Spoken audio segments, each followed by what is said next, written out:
yang dikenal dengan Pegunungan Kendeng Utara dan Pegunungan Kendeng Selatan ini terbentuk setelah itu sekitar 23 juta tahun silam. Dari segi batuan Gunung Anjas Moro ini, artinya gunung ini terbentuk sekitar 50 juta tahun silam.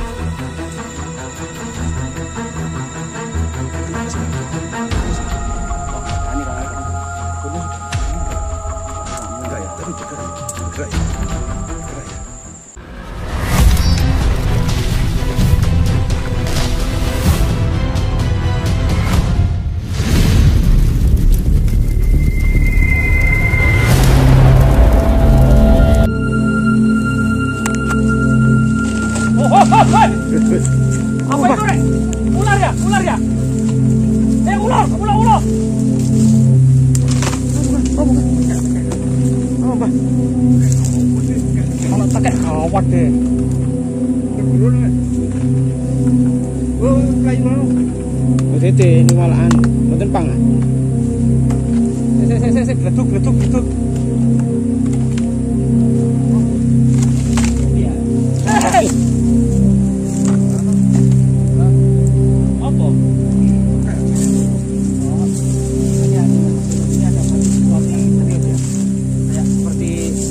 Finish gitu loh ya. Iya. Coba kita cari becak-becak misteri ya. Nah, jadi kali ini kita ada di lereng Gunung Anjas Moro. Lereng Gunung Anjas Moro ini identik dengan cerita Damar Wulan dan Putri Anjas Moro ya. Putri Anjas Moro dalam serat Damar Wulan ini merupakan putri dari Pate yang bernama Logender. Nah, Pate Logender ini dalam serat Damar Wulan diceritakan memiliki 2 putra, Layang Seto dan Layang Kumitir, serta Putri Anjas Moro menjadi nama gunung ini. Gunung ini masih misteri. Bahkan konon katanya di gunung ini masih sosok-sosok yang pernah dilihat oleh warga setempat adalah seorang pertapa yang sangat tua. Bahkan termasuk ya orang-orang pasukan Jepang pada masa lalu itu masih bersembunyi di lereng Gunung Anjas Moro. Mari kita simak ya jejak-jejak misteri ini.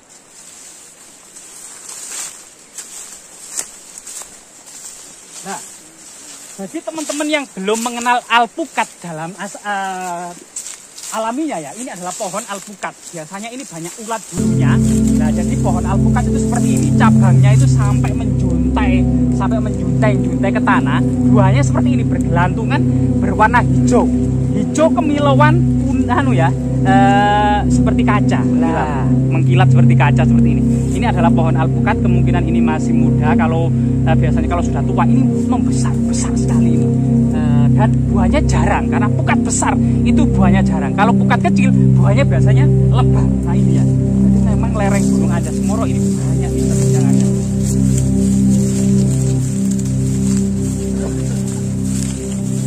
Nah seperti ini. Ini namanya pisang Raja Nangka ya, bukan Raja Majapahit. Ini pisang Raja Nangka.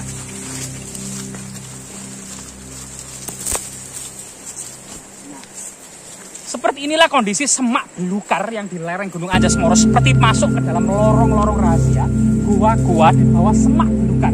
Jadi kita keluar masuk semak belukar seperti ayam hutan. Jadi mengingatkan kita pada pelarian para bangsawan Singosari, Raden Wijaya, Lembu Sora ya, termasuk kemudian banyak Kapuk dan teman-temannya Raden Wijaya melarikan diri dari serangan pasukan Jaya Katuang dari Gelang-Gelang.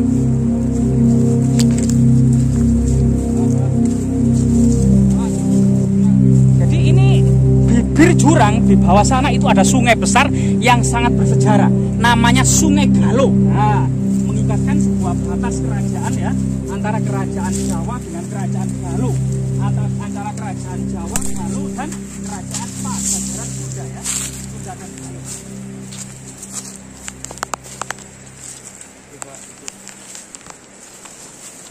Apa Kang? Aman. Selain kemudian nilai budaya, flora dan faunanya ya, termasuk di sini itu ada bunga langka. Masyarakat ini mengenalnya dengan bunga waung. Baunya harum, sedap-sedap di mana, dan ini banyak. Jadi lereng Gunung Anjas Moro ini ternyata surga bunga. Bunganya banyak dan beraneka ragam.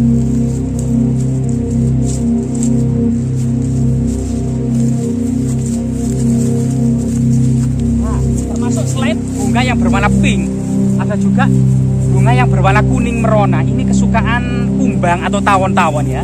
Ini kalau masyarakat lokal mengenalnya buah paita, bunga paitan ya, karena memang daunnya ini pahit untuk obat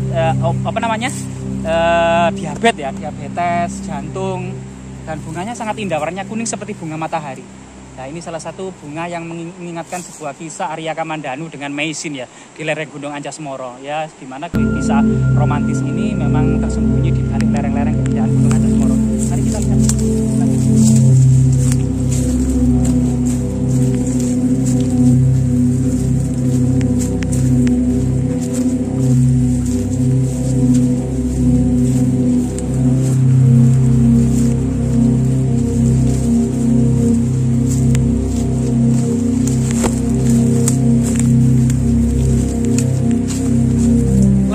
Anjas-Moro ini batu-batuannya merupakan batu andesit yang sangat tua, terbentuk sekitar 50 juta tahun silam, merupakan dataran tertua dari Pulau Jawa bagian tengah.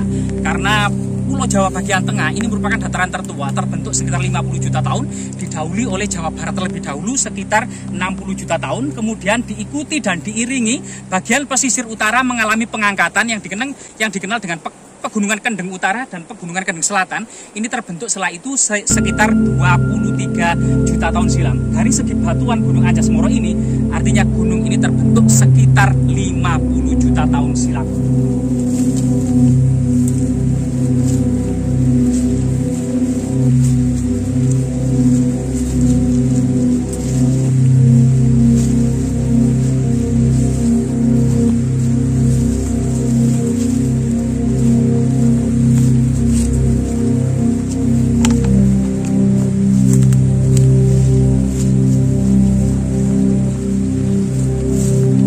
Di sisi yang lain ya, selain kemudian aneka bunga dan buah, juga ini adalah pete. Nah, ini pohonnya.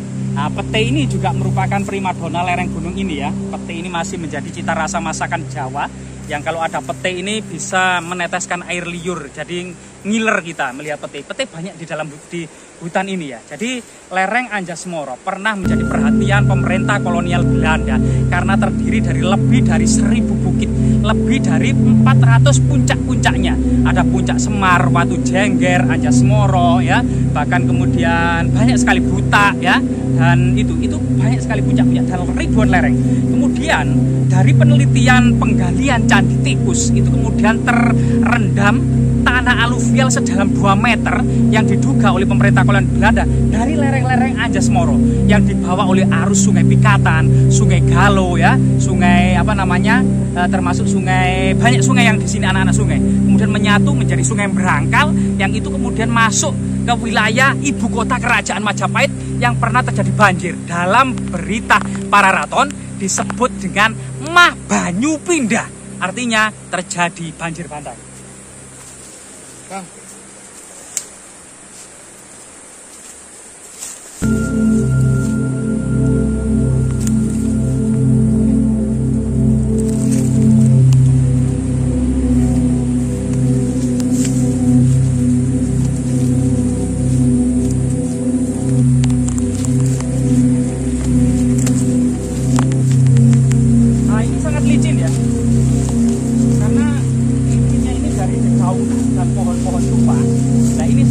Pohon keramat ya, dan sangat tinggi.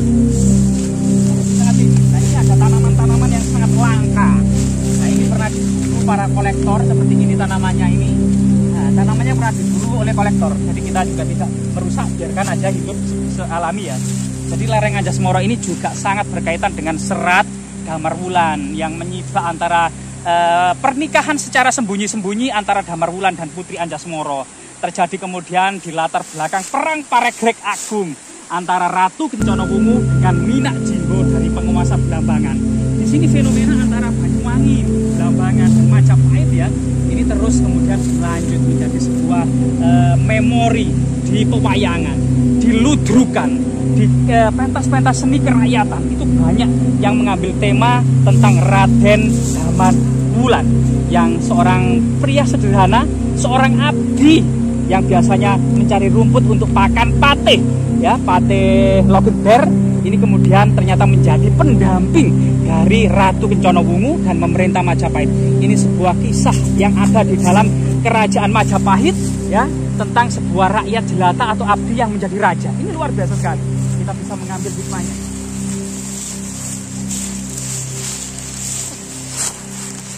Jadi lumayan ini. Apa Pak Narkapa nggak kesulitan turun sini ya? Iya.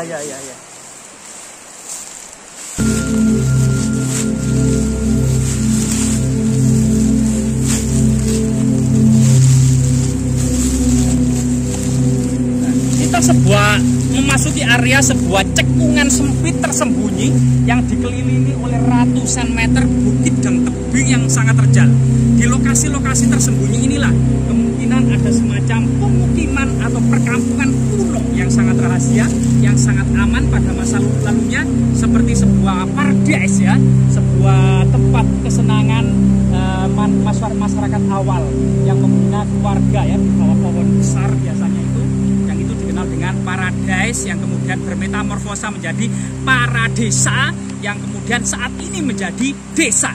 Jadi desa itu berasal dari akar kata paradise, firdaus, dan paradesa atau surga.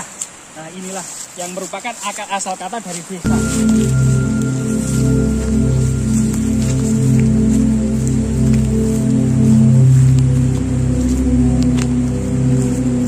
Nah ini apa ini Bang?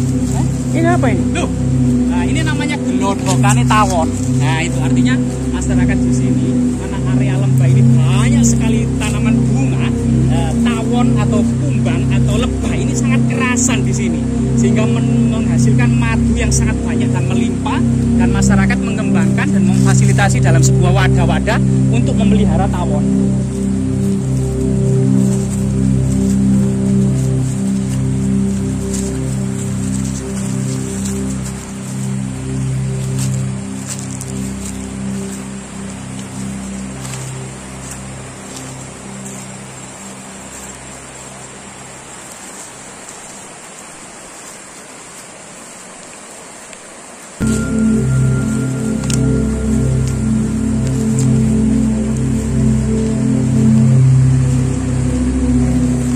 Dan ternyata memang benar-benar sangat luar biasa sekali.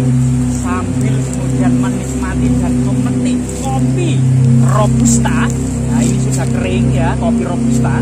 Nah ini kalau sudah matang ini berwarna merah, dan biasanya rasanya itu seperti cherry. Jadi cherry coffee ini berwarna merah. Ini biji kopi yang ada di dalamnya, dan ini lendirnya ini biasanya berasa manis.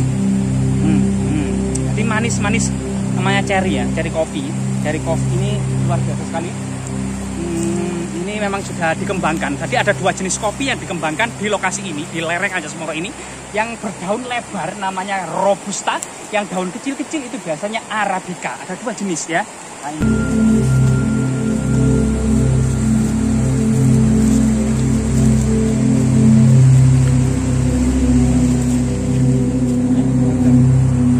Jadi di lokasi ini kita sudah menurut penuturan warga sudah kita dekat sekali dengan lokasi yang konon katanya menurut masyarakat ada seseorang keturunan Majapahit yang masih hidup, diduga masih hidup, asli keturunan Majapahit, sedang bertapa sampai berlumut ya.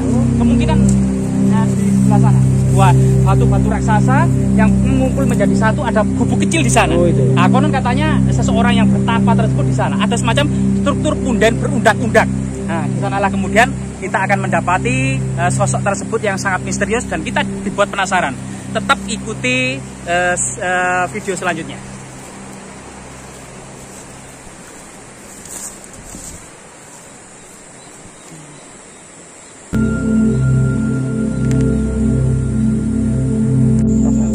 Rambutnya panjang ya?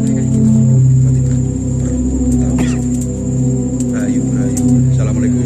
Assalamualaikum Bang, mohon maaf Bang.